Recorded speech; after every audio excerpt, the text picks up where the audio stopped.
শনে বড় পদক্ষেপ, খুলছে আরও টিকিট কাউন্টার, গ্যালোপিং ট্রেন নিয়েও বড় সামনেই দুর্গাপুজো, তাই আগাম প্রস্তুতি হিসাবে ইতিমধ্যে পুলিশ প্রশাসনের তরফে উচ্চ পর্যায়ের বৈঠক হয়েছে। তবে পুজোর আগের থেকে ব্যাপক ভিড় হয় শিয়ালদহ সহ অন্যান্য স্টেশনগুলিতে, এমনকি লোকাল ট্রেনগুলিতেও পা রাখার জায়গা থাকে না। আর এই অবস্থার কথা ভেবেই আগে থেকেই একাধিক সিদ্ধান্ত রেলের। সম্প্রতি শিয়ালদহে একটি উচ্চ পর্যায়ের বৈঠক হয়, যেখানে একাধিক বিষয় নিয়ে আলোচনা হয়।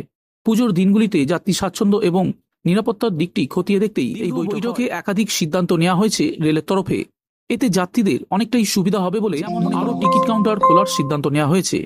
শিয়ালদহ মেন লাইনে 4টি ও শিয়ালদহ দক্ষিণে একটি কাউন্টার খোলা হচ্ছে। ওই সমস্ত কাউন্টারে বাড়তি কর্মীও মোতায়েন করা হচ্ছে। Train indication board, passenger address board নিয়ে যাত্রীদের মধ্যেও একটা ক্ষোভ আছে, অনেক সময় ঠিক দেখায় না বলে দাবি। এই অবস্থায় এই সমস্ত ক্ষেত্রে বিশেষ নজর দেওয়ার কথা